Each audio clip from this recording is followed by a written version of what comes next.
किसी तरह जो ने उस बुत ने एतबार किया, किसी तरह जो ना उस बुत ने एतबार किया, मेरी वफा ने मुझे खूब शर्मसार किया।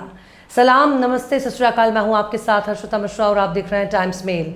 हमारे देश में कांग्रेस एक ऐसी सियासी पार्टी बन चुकी है जो अपनी उम्र से बूढ़ी होने के बाद भी खुद को जवान रखने की पुरजोर कोशिश करती ही रहती है, लेकिन इसके तौर तरीके और हरकतों को देखकर कोई भी सियासी दल उसके साथ आने से दूर भागता है और जो साथ खड़े हैं उन्हें भी कांग्रेस खुद से कमतर समझती है। यहाँ तक कि उनको नीचा दिखाने से भी बाज नहीं आती। रुपया, पैसा, सत्ता और ताकत कभी किसी एक हाथ में नहीं टिकती, लेकिन अगर इज्जत ना दी जाए तो कोई भी शख्स या कोई भी पार्टी कांग्रेस के साथ दो कदम भी चलने के लिए कैसे तैयार हो सकती है। खासकर राहुल गांधी अभी तक इस बात को नहीं समझ पा रहे हैं कि जब तक वो दूसरे सियासी दलों को इज्जत नहीं देंगे तब तक उनका गठबंधन कामयाब नहीं होगा। गठबंधन का कोई भी नेता राहुल गांधी की हरकतों और उनके ख्यालात को पसंद नहीं कर रहा। राहुल गांधी को ये समझना होगा कि वो ज़माने लद गए जब कांग्रेस देश की सबसे बड़ी पार्टी हुआ करती थी। वो ज़माने चले गए जब ज़्यादातर इलाकों में उनकी ही पार्टी की सरकार हुआ करती थी, लेकिन इलाकाई पार्टियों के वजूद को नकारने के चक्कर में कांग्रेस ने अपने वजूद को खतरे में डाल दिया। अब सीपीएम को राहुल गांधी बुरा भला कहने लगे और उसकी तुलना आरएसएस से कर रहे हैं, जबकि सीपीएम इंडिया गठबंधन का हिस्सा है। वाकई राहुल गांधी के दिमाग पर हंसी आती है।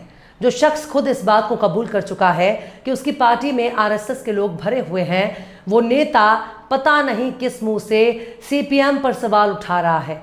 अगर राहुल गांधी और उनकी पार्टी चुनाव नहीं जीत पा रही है, इसके लिए उन्हें खुद के दामन में झांक कर देखना होगा।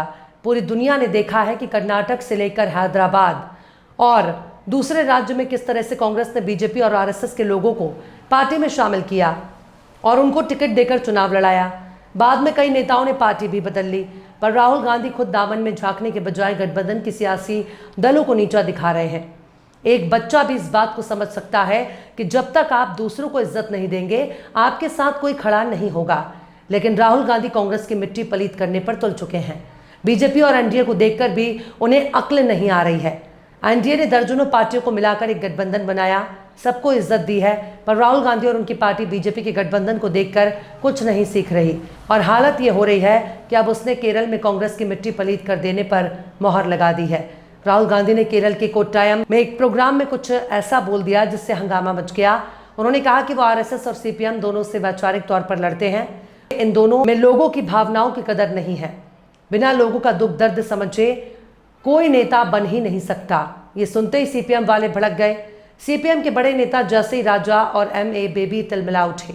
उन्होंने कहा कि राहुल को केरल की सियासत की समझ ही नहीं है, ये बयान बकवास है। सीपीएम का कहना था कि वो तो आरएसएस के खिलाफ सालों से लड़ रही है और केरल में उनके कई कार्यकर्ताओं ने जान गंवाई है। अब बात यह है कि केरल में कांग्रेस और सीपीएम एक दूसरे के खिलाफ चुनाव लड़ते हैं। वहाँ सीपीएम की सरकार है और कांग्रेस विपक्ष में, लेकिन दिल्ली में दोनों बीजेपी के खिलाफ इंडिया गठबंधन में साथ है। राहुल के इस बयान ने गठबंधन की एकता को झटका दिया, क्योंकि सीपीएम को लगा कि कांग्रेस उनको नीचा दिखा रही है। एक्स पर भी लोग इस बयान को लेकर ताने मार रहे थे। कुछ ने कहा राहुल ने अपने ही पैर पर कुल्हाड़ी मार ली। इससे गठबंधन में तनाव बढ़ गया, क्योंकि और पार्टियां भी सोचने लगी कि अगर कांग्रेस अपने सहयोगियों की इज्जत नहीं करेगी तो एकजुट कैसे रहेंगे। बिहार के सीएम नीतीश कुमार का मामला तो और बड़ा ड्रामा था। 2023 में जब इंडिया गठबंधन बन रहा था तब नीतीश को गठबंधन का कोऑर्डिनेटर बनाने की बात हुई थी। सबको लगा कि नीतीश की जनता दल यूनाइटेड बिहार में मौजूद है तो वो गठबंधन को लीड कर सकते हैं, लेकिन नीतीश ने ये ऑफर ठुकरा दिया। फिर जनवरी 2024 में उन्होंने गठबंधन को ही अलविदा कह दिया और बीजेपी के साथ एनडीए में चले गए। ये गठबंधन के लिए बहुत बड़ा झटका था। नीतीश के जाने से बिहार में गठबंधन की ताकत कम हो गई और बाकी पार्टियों में भी डर बैठ गया, कहीं और लोग भी गठबंधन ना छोड़ दें। गठबंधन में सबसे बड़ा झटका सीट बंटवारे को लेकर है। हर पार्टी चाहती है कि उसे अपने इलाके में ज़्यादा सीटें मिले। 2023 में मुंबई में गठबंधन की एक बड़ी मीटिंग हुई, लेकिन सीट बंटवारे पर कोई ठोस फैसला नहीं हुआ। खासकर उत्तर प्रदेश में सपा, बसपा और कांग्रेस के बीच तनातनी रही।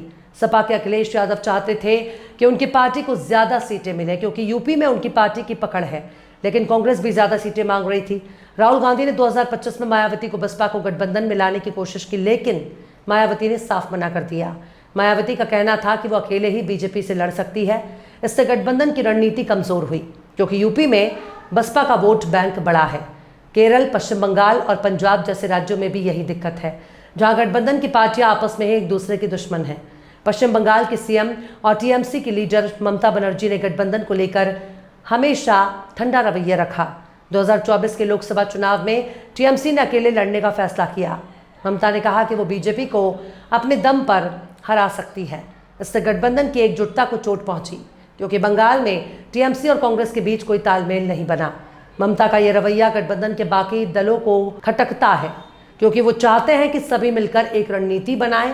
जुलाई 2025 में संसद सत्र से पहले गठबंधन की एक वर्चुअल मीटिंग हुई थी। एक्स पर कुछ पोस्ट्स में दावा भी किया गया कि इस मीटिंग में नेताओं ने एक दूसरे पर तंज कसे। कुछ ने कहा गठबंधन सत्ता के भूखों का खेला बन गया है। बिहार में वोटबंदी और जांच एजेंसियों के गलत इस्तेमाल जैसे मुद्दों पर चर्चा हुई, लेकिन सबकी अपनी अपनी प्राथमिकताएं थी। कोई एक राय में नहीं बन पाई। हालांकि एक्स की ये बातें पूरी तरह पक्की नहीं है, लेकिन ये दिखाता है कि गठबंधन में सब कुछ ठीक नहीं चल रहा। गठबंधन में हर पार्टी की अपनी सोच है। मसलन सीपीएम और कांग्रेस केरल में एक दूसरे को फूटी आंख नहीं सुहाते, लेकिन दिल्ली के इसमें साथ है। पंजाब में आप और कांग्रेस भी एक दूसरे के खिलाफ लड़ते हैं। ऐसे में एकजुट रणनीति बनाना मुश्किल हो जाता है। कुछ पार्टियां चाहती हैं कि गठबंधन में राहुल गांधी या कोई और बड़ा चेहरा पीएम उम्मीदवार बने, लेकिन इस पर भी सहमति नहीं है। ममता बनर्जी और कुछ दूसरी पार्टियां इस बात से खुश नहीं है कि कांग्रेस ज्यादा लीडरशिप लाने की कोशिश करती है।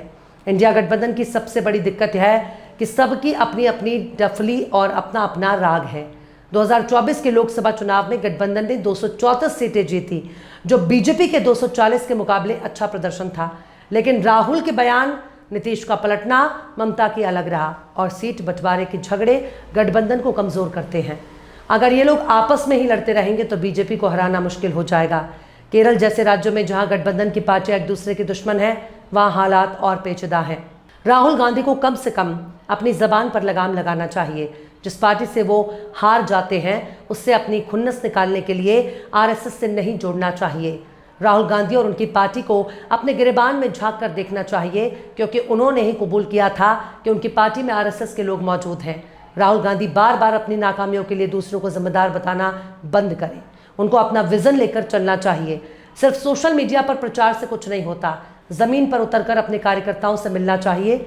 उनके कार्यकर्ता भी बीजेपी से ज़्यादा प्रभावित हो रहे हैं, क्योंकि बीजेपी अपने कार्यकर्ताओं के साथ अच्छे तरीके से कनेक्ट होती है, जबकि कांग्रेस अभी भी शेख चिल्ली के सपने देख रही है।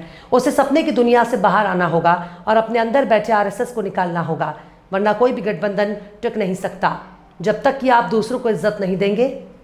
बहरहाल चलते चलते आखिर में दाग डेलवी ने भी क्या खूब फरमाया है, वफा करेंगे निभाएंगे बात मानेंगे, वफा करेंगे निभाएंगे बात मानेंगे। तुम्हें भी याद है कुछ ये कलाम किसका था। फिलहाल इस खबर में बस इतना ही। इस पूरी खबर को शम्स तबरेज़ ने लिखा है, जिन्हें आप ट्विटर पर भी फॉलो कर सकते हैं। ट्विटर हैंडल है @शम्स तबरेज़ काजी। ये वीडियो आपको कैसा लगा कमेंट बॉक्स में ज़रूर से बताइएगा। वीडियो पसंद आए तो लाइक करें, शेयर करें और बेबाक निष्पक्ष स्वतंत्र पत्रकारिता को सपोर्ट करने के लिए आप हमारे चैनल टाइम्स मेल को ज़रूर से सब्सक्राइब करें और हाँ, बेल आइकन की घंटी वाली बटन आप ज़रूर से दबा दें, ताकि आपको हमारे आने वाले नए वीडियो की नोटिफिकेशन फ़ौरन ही मिल जाए। फिर मिलता है किसी और वीडियो में एक नई खबर के साथ। हर्षिता मिश्रा को दीजिए इजाज़त। जय हिंद। अगर अभी तक आपने हमारे चैनल टाइम्स मेल को सब्सक्राइब नहीं किया है तो जल्दी से सब्सक्राइब कर दें और बेल आइकन भी प्रेस कर दें।